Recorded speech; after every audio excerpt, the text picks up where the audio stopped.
What Women Want is a 2000 American romantic fantasy comedy film written by Josh Goldsmith, Cathy Yuspa, and Diane Drake. Directed by Nancy Meyers, it stars Mel Gibson and Helen Hunt. The film earned mixed reviews from critics, but was a box office success with a North American domestic gross of $182 million and a worldwide gross of $374 million against a budget of $70 million. A loose remake, What Men Want, was released in 2019, starring Taraji P. Henson and Aldous Hodge. For his portrayal as Nick Marshall, Gibson was nominated for a Golden Globe Award for Best Actor, Motion Picture or Musical Comedy, and a Blockbuster Entertainment Award for Favorite Actor in a Comedy Romance. Hunt won the latter in the Favorite Actress Comedy Romance category, while Mark Feriston and Marissa Tomei each received nominations in the supporting categories. It also garnered Tomei a nod for Satellite Award for Best Supporting Actress Motion Picture, while Ashley Johnson was nominated for Young Artists Awards. For his score, composer Alan Silvestri won the ASCAP Award for Top Box Office Films. It received a Saturn Award nomination for Best Fantasy Film from the Academy of Science Fiction, Fantasy and Horror Films in the US. The film stars Mel Gibson as Nick Marshall, a Chicago advertising executive who acquires the gift to hear what women are thinking. Helen Hunt as Darcy McGuire, Nick's co-worker who later becomes his love interest. Marissa Tomei as Lola, Nick's former love interest who works in a coffee shop and is trying to become an actress. Alan Alda as Dan Wanamaker, Nick's boss. Ashley Johnson as Alex Marshall, Nick's daughter, who comes to stay with him while her mom Gigi and stepdad Ted go on their honeymoon. She has a boyfriend named Cameron who will dump her after she declines sleeping with him right away.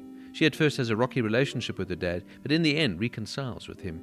Mark Feriston as Morgan Fairwell, Nick's co-worker and friend. Judy Greer as Erin, a copy girl at Nick's workplace who always has been ignored and has been turned down indirectly by Nick for promotion and is contemplating suicide.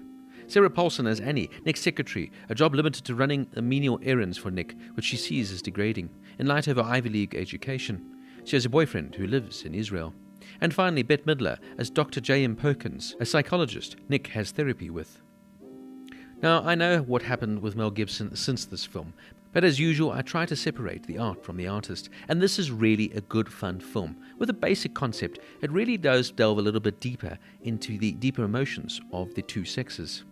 For me, in some ways, it's a film ahead of its time. It was a film recognizing women in the workplace, women's feelings, and women's rights, albeit done in a fantastical and fun way. Mel Gibson is completely charming and believable as Nick, and really does pull it out the bag. It's so unfortunate that he has got such a complicated private life, but here he really is fantastic.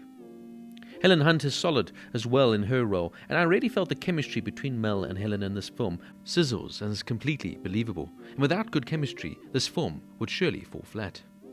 Once again, Marissa Tomei is fantastic in a small but supporting role that she just hits out the park. Also nice to see Alan Alda here, an actor you don't really see much of these days, but he always does his bits well. At the end of the day, this is a light, easy entertainment film. It really is just a rom-com and good old-fashioned fun. Fundamentally, this is about a man who is a complete, utter, egocentric chauvinist who through one night gets struck by lightning and suddenly has the magical gift of being able to hear exactly what women think and now completely understand what they are going through, now learns to understand who women really are, to comprehend their feelings and emotions, and therefore get more in touch with his own feminine side, from his daughter to his colleagues, to, of course, his potential love interest in Darcy.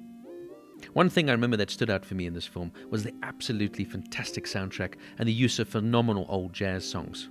From Frank Sinatra's I Won't Dance to, of course, the fantastic rendition of Night and Day by The Temptations and Nina Furlan singing If I Had You. Absolutely beautiful music. Not to mention the contemporary songs used as well, like Christina Aguilera's What a Girl Wants and Meredith Brooks' Bitch.